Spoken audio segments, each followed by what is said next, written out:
Hello everyone, welcome back to the Slow Flow New Life channel. Today, we're continuing from the last video, where we discussed some wonderful insights from the book Emotionally Healthy Spirituality. Specifically, we focused on Chapter 1, which outlines 10 signs of emotionally unhealthy spirituality. Today, we'll continue from where we left off and discuss the 4th, 5th, and 6th signs. Peter the pastor says that the 4th sign is denying the impact of the past on the present. Whether it's our childhood, teenage years, or adulthood, we often think that once we believe in Jesus, everything is fixed and renewed. Some people even think that, like St. Paul in the Bible, a sudden conversion experience means an instant 180-degree change. While that can happen, it's not always the case. Paul, who went from persecuting Christians to following Christ, had his own growth process. In his early letters, Paul's language was quite strong, but as he matured, he became more compassionate and understanding. So, when Paul says, "The old has gone, the new is here," it doesn't mean that our past won't affect us anymore. I often use my own life as an example. Growing up without a strong father figure, because my dad was often absent and my parents were strict disciplinarians, this affected how I perceived God as a loving father when I came to church. Although I understood it intellectually, I struggled to fully embrace it because I hadn't experienced a loving father figure. This is why I strongly agree with Peter's point that even though we are reborn and follow Jesus, it doesn't mean our past won't continue to influence us. Peter himself shared that when he faced problems in his marriage, he went to a therapist who asked him to draw a family genogram.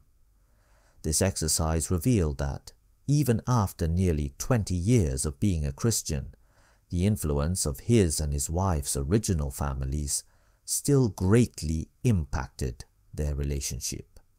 This shows that we don't automatically leave behind our upbringing and its influences once we believe in Jesus. It takes effort and time.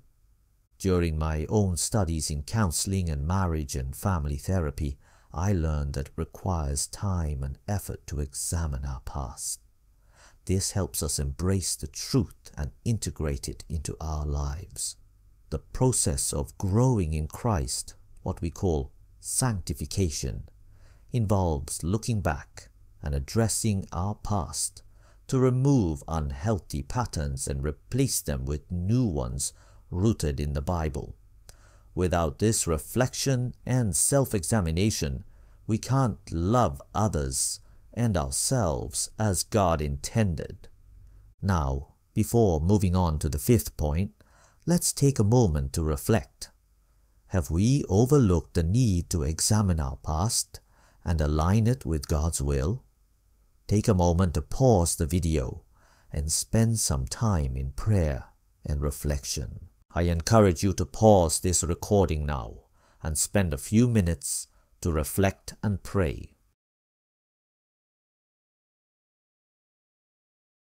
The 5th point is dividing life into secular and sacred compartments.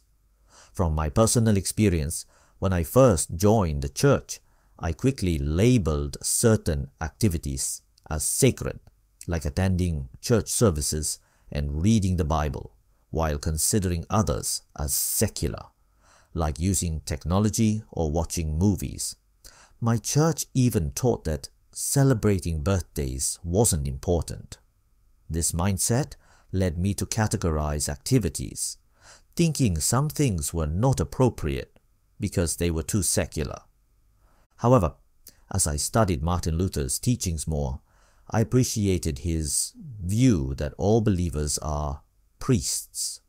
He argued against labeling certain professions as more sacred while ignoring the daily contributions we make through our work, which are also part of God's will. Luther said that even a father changing his baby's diaper at home is just as holy as a priest preaching from the pulpit, as long as it's done with love and service to others. By not dividing our lives into strictly secular and sacred parts, we avoid living a double life. Our entire spiritual life should be seen as a whole. If we view all aspects of our daily lives as opportunities to serve God, we avoid the issues Peter mentions, such as high divorce rates and domestic violence within the church that are just as prevalent as in non-Christian communities. Peter even quotes Ronald Sider's book, The Scandal of the Evangelical Conscience, which criticizes modern evangelicals for their attitudes towards marriage, sexual behavior, and caring for the poor, which sometimes completely contradict the Bible. This is why many non-believers see Christians as hypocritical. Peter reminds us that we need to live consistent lives where every part of our daily life is seen as sacred and an opportunity to grow spiritually. Reflect on whether you've been dividing your life into sacred and secular parts, and consider how you can integrate your faith into all aspects of your life. Take some time for quiet reflection on how you can live out your responsibilities in a way that honors God. I encourage you to pause this recording now and spend a few minutes to reflect and pray.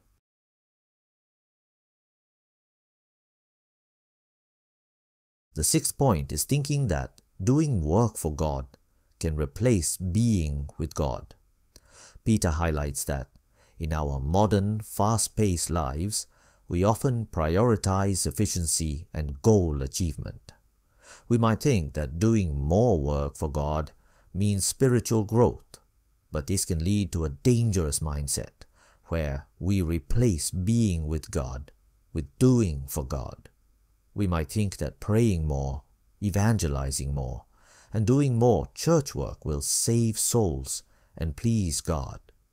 While these actions are not wrong, they can distract us from cultivating a close relationship with God. Peter warns that this can lead to focusing on our own success, power, and approval from others, which are incorrect views of success. We can become obsessed with not failing, which can distort our focus. Instead, Peter emphasizes the importance of a life with God, knowing that our existence depends on Him. Our actions should stem from our relationship with God, not replace it. So, before we move on to other parts in the next video, take some quiet time to examine your life. Are you focusing more on doing for God rather than being with God?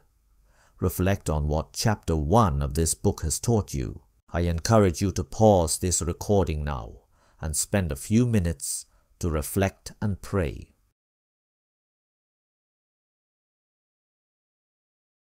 Today, we discussed the 4th, 5th, and 6th points about signs of emotionally unhealthy spirituality. I hope this has been helpful to you. In the next video, we will cover the 7th, 8th, 9th, and 10th points. If you found this video meaningful and helpful, please share it with your friends, subscribe, leave a comment, and like the video. I hope to see you in the next video.